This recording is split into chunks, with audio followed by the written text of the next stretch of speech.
Assalomu alaykum savoqdoshlar. Hozir biz arab tili grammatika darsimizning 45-darsini o'qiymiz. Biz bugungi darsimizda minningki ma'nilari haqida to'xtalamiz. Min harfi jarning qatoridan buningki mundaq 8 xil ma'nosi bor. 8 xil ma'nosi bor. Min laha 8 ma'an deydi. Minningki 8 xil ma'nosi bor. Endi bu 8 xil ma'noning ichida bir ma'no ana ma'no bo'ladi, ya'ni asosliq ma'no bo'ladi, qolganchi qo'shimcha ma'no bo'ladi va shu ma'nolarda ishlatiladi. Minningki birinchi ana ma'nosi ibtido ma'nosi, boshlash ma'nosi. Ya'ni din boshlab deganga o'xshagan boshlash shu ma'nosi bor. Birinchi ma'nosi ibtido, boshlash.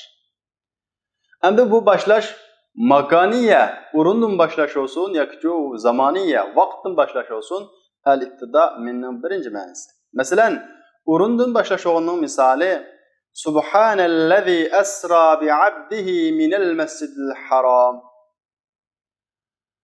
Bi'abdihi, özünün bendesini minel mescidil haram, mescidil haramdan başlap, ilel mescidil aqsa, mescidil aqsa gecelik, seyir kıldırılan Allah paktor degan bu ayette özünün bendisi Muhammed Aleyhisselam'ne Mescid-i Haram'dan başlap. Demek bu yerde minne manası var, iktida manası var.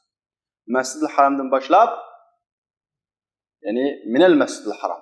Bununki Mescid-i Haram degençe bir urun. Demek bir iktida el-makaniye. Urundan bir başlaşınca bildirdi. Ve vaktin başlaşınca bildirdi. Mesela, La mescidun ussisa ala taqwa min awwali yawm. Awwali yawm, tuncu günü.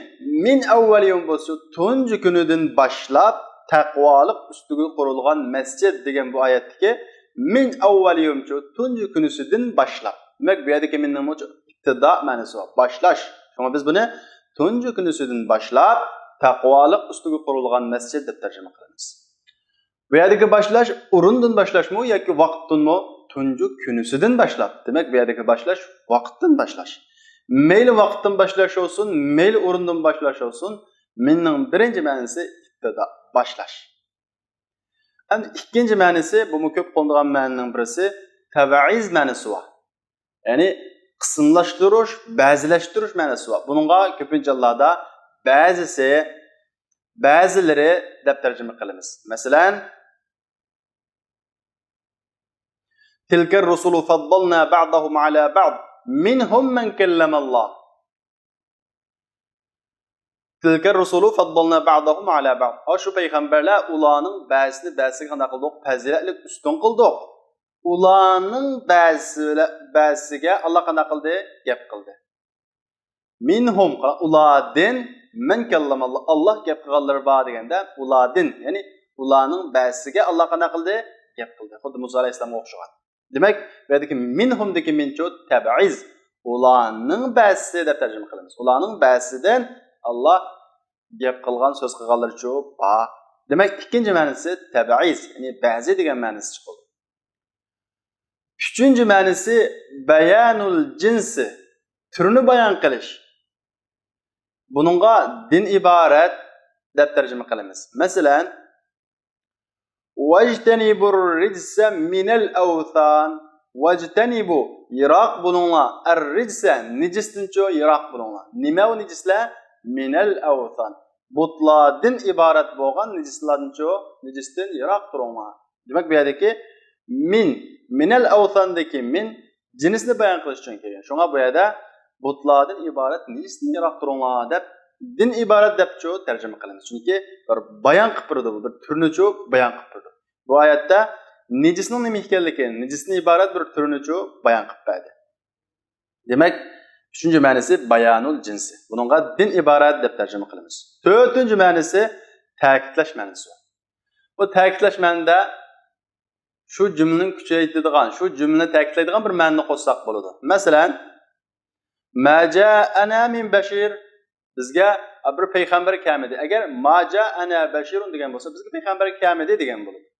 Ma ja'ana min bashir desa, bizga hech qanday bir cho'q payg'ambar kelmadi degan bo'ladi. Demak, bu yerdagi min texmi cümle qanday qildi? Kuchaytirdi. Hech qanday kelmadi. Demak, bu yerda qanday qildi? Cümle mazmunini kuchaytirdi. 5-incisi bedel ma'nosi bor. Ya'ni o'rniga, bedeliga degandek. Buningda o'rniga degan tarjimani qilamiz ko'pincha allohda. Masalan, araditum bil hayati dunya min al akhirah.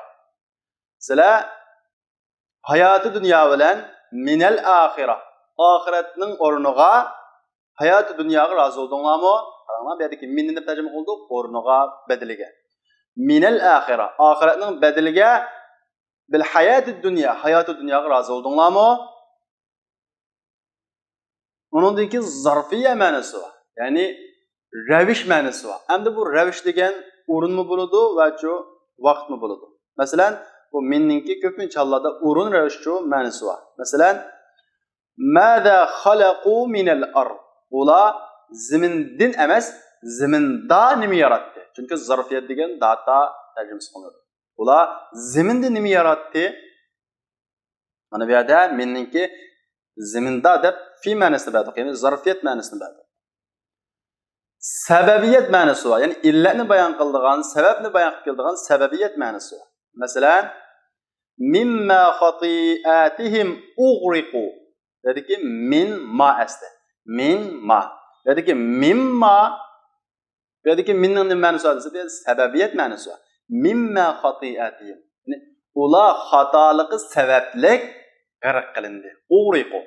Dediki minning nima bo'ldi? Sabablik degan tarjimasi chiqdi. Demak, sababiyat ma'nosi bor. Xatoligi sababli g'arq qilindi. 8-incisi an ma'nosi bor. An ma'nosi bor.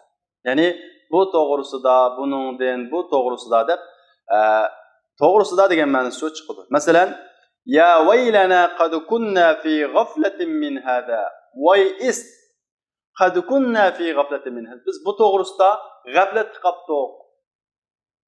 Bexabar qilibdik. Mana bu yerda meningcha an ma'nosi keldi deymiz. Demak, mana bu minniki 8 xil ma'nosi. Endi harf jarlarning ichidan fi. Harf jarlarning ichidan fi. Fi'ninki 6 xil ma'nosi bor. Buning ichidan bu zarfiyatlik, ya'ni data deganlik bu asli ona ma'nosi. Qolgancha shunga ergishib keladigan qo'shimcha ma'nolar. Fi'ning 6 xil ma'nosi bor. Birinchisi zarfiyat ma'nosi bor. Bu ona ma'nosi. Bu zarfiyat degan mayli o'rin ravishi bo'lsin, mayli vaqt ravishi bo'lsin, bu data deb tarjima qilinadi. Endi bu o'rin mayli haqiqiy shakldagi o'rin bo'lsin yoki ko'chmish ma'noli shakldagi, ya'ni majaz shakldagi o'rin bo'lsin, o'xshashlar zarfiyat bo'ladi. Masalan, al-ma'u fil ko'z. Suv ko'zida desam, bu yerda fi nima bo'ldi? Data, ya'ni zarfiyat ma'nosida bo'ldi. Makaniyami, zamoniyami desam, makaniya, ya'ni ko'zining ichida. Bu yerdagi zarfiyat haqiqiymi yoki majaziymi? Ya'ni su haqiqiy suvning ichidami yoki bir ko'chma ma'no shaklda qanday qilinganmi, qo'llanilganmi desa, bu haqiqiy. Sirtu fin nahar, kunduzda qanday qildim? Mangdim desam, bu yerdagi fi'micho kunduzda. Ammo bu yerdagi fin nahar makaniyami yoki zamoniyami desa, zamoniya. Bir vaqtni qanday qildi? Bildirib berdi. Bu nima bo'ldi? Haqiqa. Haqiqiya bo'lgan zamoniya. Endi bu majaziya bo'lgani valakum fil qisasi hayat. Sizlar uchun qisasda hayotlik bordir dedi.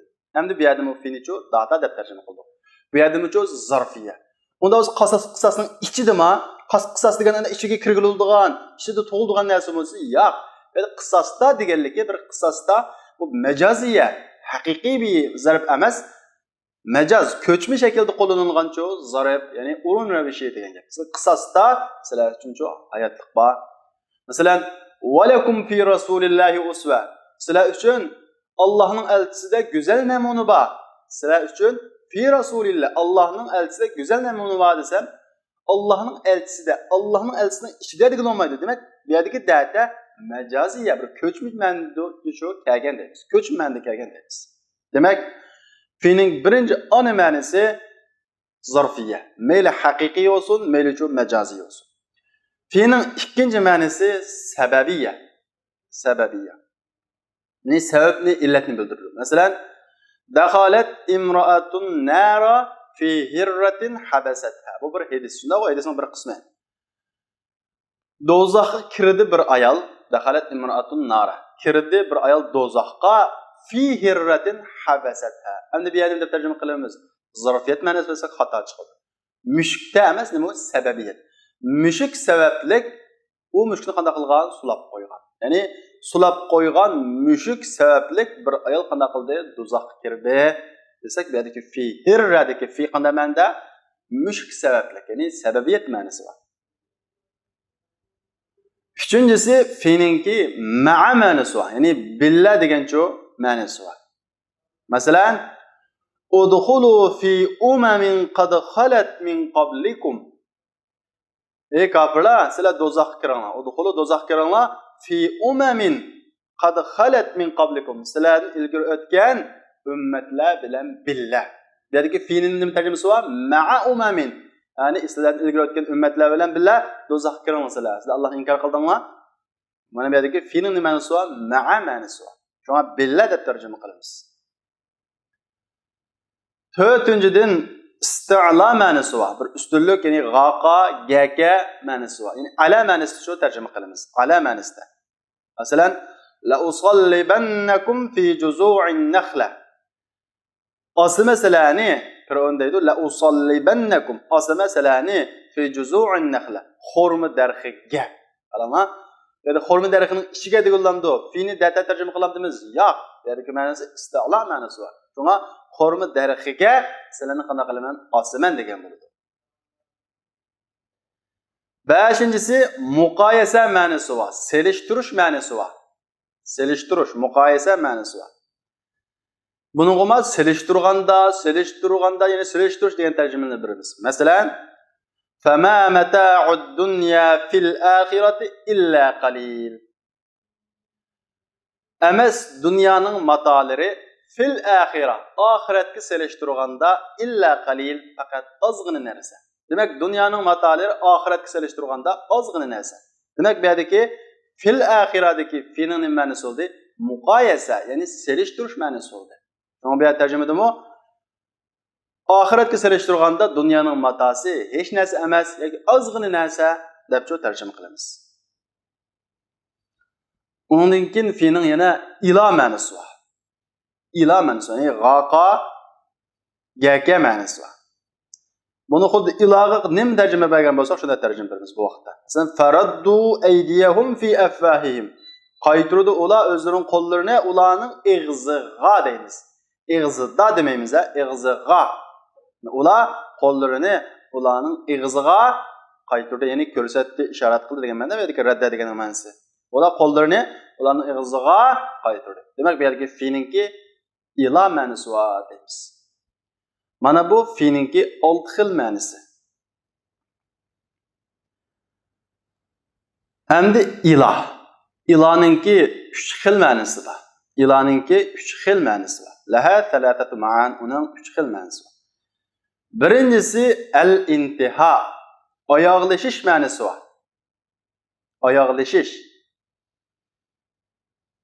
Shunga bunga g'icha oyoqlashqucha deb tarjima qilamiz. Masalan, minal masjidil aqsa, subhanallazi asra bi'abdihi minal masjidil haram ilal masjidil aqsa. Masjidil haramdan boshlab masjidil aqsagachilik o'zining bandasini sayr qildirgan, ya'ni ebbagan Alloh takdir degan bu oyatga minni boshlash ma'nosida tarjima qildik, ya'ni ibtido ma'nosini berdik. İlaniço intiha g'icha degan ma'nosini berdik. Masjidil aqsagacha. Bu makaniya o'rinni bildirgan intiha ma'nosi, zamaniya vaqtni bildirgan intiha ma'nosi. Thumma atimmus siyama ilal layl. Undan keyin ro'zani kechgacha, ya'ni qaranglar, kechgacha to'liq qilinglar. Dedimchi g'icha tarjimasini berdik. Ya'ni intiha bo'lganda g'icha tarjimasini beramiz. Ikkinchi ma'nosi musahaba ma'nosi bor. Ya'ni hamrohlik, billilik ma'nosi bor. Billilik. Bu vaqtda buni ko'pincha Alloh deb billa, qo'shib degan tarjimasini beramiz. Masalan, va la ta'kulu amwalahum ila amwalikum. ularning mollarini sizlarning mollaringlargami yo'q. Ularning mollarini sizlarning mollaringlar bilan billa yeyamanglar. Yoki ularning mollarini o'zinglarning mollariga, sizlarning mollaringlarga qo'shib yeyamanglar.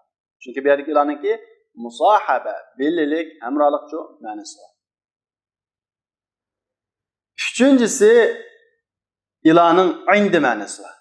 Ya'ni indi ilayya desa, mesela indi degan ma'no bo'ladi. Mening qashimda, menga nisbatan, mening nazrimda degan bo'ladi.